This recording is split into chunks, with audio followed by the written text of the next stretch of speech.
একদিন সকালে মুরগির খোয়ারে এক বিশাল ঘটনা। একটি ডিম টুপ করে ভেঙে বের হলো টোকা। একটা গোলগাল হলুদ রঙের কিউট মুরগির বাচ্চা। কিন্তু টোকা একটু আলাদা ছিল। সে ভাবত সে একটা ঈগল। সবার সঙ্গে খোঁজাখুঁজি না করে সে গাছের পাতা নিয়ে ডানা বানালো। খোয়ারের ছাদে উঠে বলল, দেখো আমি উড়ব। সাথে সাথে ধপাস নিচে পড়ল। মাথায় গোল ঘুড়ি, পায়ে ধুলো, কিন্তু মুখে হাসি।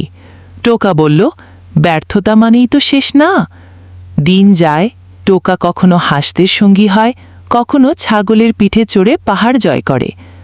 একদিন সে দেখো একটা ছোট পিঁপড়েও দল বেঁধে কত কাজ করে। টোকা ভাবল, আমি ঈগল না হয় কি, আমি যদি টোকা হয়েও বড় কিছু করি। এরপর সে সব বাচ্চাদের শেখাতে লাগল, স্বপ্ন দেখো, ভুল করো, কিন্তু শিখে সামনে এগিয়ে চলো।